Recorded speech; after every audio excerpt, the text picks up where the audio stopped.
So there we go. Sometimes things just don't work out. And that's okay, right? So we're going to do it out here.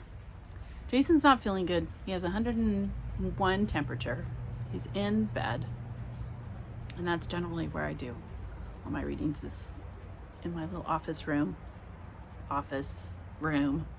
And then, yeah, so I'm worried about the loud noises that you're going to hear. But, you know, I like this. Oh, I like green, right? I love greenery. And I put this from seed. These are the poppies, California poppies, right? And then there's calendula. You can eat this. You can eat that. And then I have my nasturtiums, which I did throw into my salad a couple days ago, right? Let's see, I can show you. They're nice and healthy. See, they're so cute. And then my dog, you're gonna hear my dog because she likes to come around and say hi. And if I have food or whatever, you know, that's what she does. Okay, so hopefully this looks good. You wanna come say hi? Come here. Sorry, it's taken a while. I know. Okay, oh, I'm sorry. Here we go. Say hi. Come here. That's Duchess. We aged her. We've had her for quite some time. Ani prayed to Jehovah and went to Santa Claus. She got double, and she got Duchess. Duchess is nice. I like her. I don't know. We have a love-hate relationship, but she's pretty good. All right, June 9th. I'll stop. The whole problem with the world is that fools and fanatics are always so certain of themselves. But wiser people, so full of doubts. Not true. Bertrand Russell. Okay, Bertrand Russell. 1872 to 1970. It wasn't who I thought, but okay. Sorry, I'll do it again.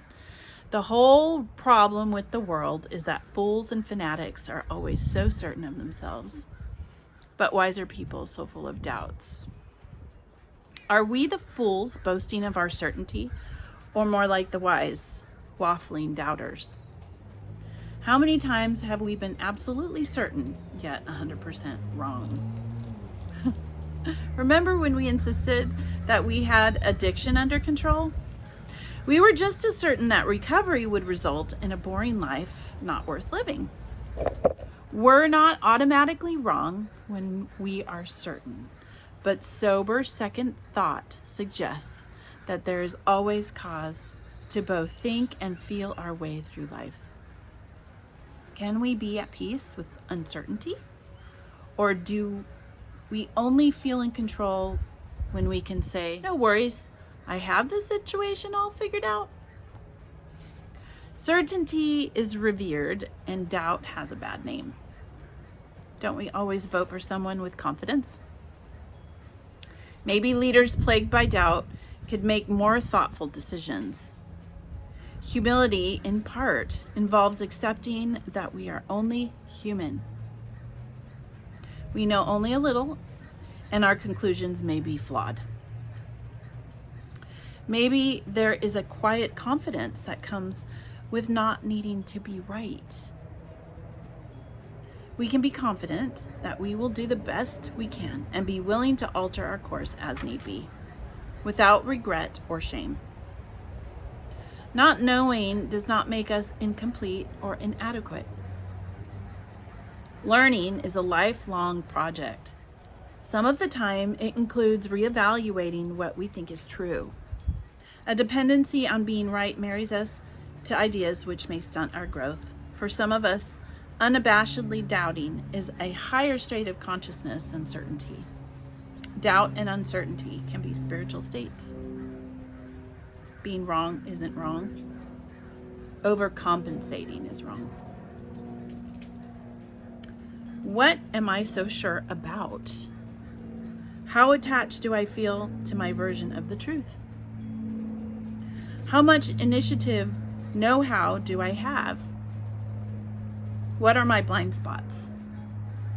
Do I feel inadequate if I don't know? Do I feel like I failed if I get it wrong? So Oftentimes I do feel like I failed because I do get it wrong most of the time. And that's when humility, right, comes into play. I think it's mostly too when I'm dealing with my children and I don't know how to react, because we never had that. We never had that as Jehovah's Witnesses when we were in, right? Our parents weren't healthy enough to understand certain psyches about children as they age. So for me, it's having the humility enough to say I'm sorry and mean it to my children. To mean it and then not repeat it. It's hard. So failing, I fail. How can you not fail? You're a parent. You make a lot of mistakes. And because we didn't see good, healthy family relationships. And I think the current videos that I've kind of skimmed through when I listen, show that the family relationships you have with your parents, if you're a teenager who doesn't agree with their viewpoints, you're so stringent as a parent. You don't have, they take your compass and they screw it all up. Jehovah's Witnesses do. And I think people who are personally, this is my personal opinion, people who read the Bible, because that was thousands of years ago. People do not marry multiple wives in the United States legally. No. So, I mean, you're trying to train children. They're smart. They're a lot smarter than adults realize. They can see through fake people. And they can see through parenting that isn't balanced. Or they love you even if you do stupid stuff as a parent. But, being sorry and admitting it, and you fail a lot. So saying you're sorry and meaning it, that's important. Very important. Yeah, you don't have to know everything, right? And as a parent, I'm always plagued with doubt. There's always something that I'm a homeschool mom. And so that comes with its own stigma all together, as Jehovah's Witnesses too, right? So you battle the world around you because they don't necessarily like homeschoolers. And then witnesses, because as some witnesses were homeschooled and they didn't have a good experience. So they come out of being Jehovah's Witnesses and they explain that. I've always felt that when I taught my children, that I taught them my way when I was one of Jehovah's Witnesses, and then my husband had his opportunity to do it his way. And I had not so good experiences in school. I didn't find that the teachers were very...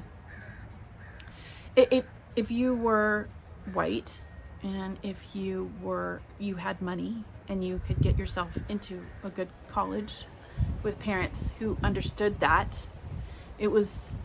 The teachers did spend more time with you. And I felt like I didn't want my children to not be around people who love learning and love teaching what they learned. Because when I was in high school, it didn't seem like they were that interested in you as a person, unless you were wealthy or a straight A student, which I was a straight A student, but I wasn't going to be able to do what the kids were doing. It made it hard. And my kids, I wanted them to be out and seeing life the way it is without being in a box, because we had the box already. I kind of had that subconsciously, as a witness. I knew that we were going to be in the box, going to our meetings Monday, Wednesday, Sunday, right? yeah, so I didn't want my children in a box all the time, all day, and then at night, and then have to do their homework for hours and hours.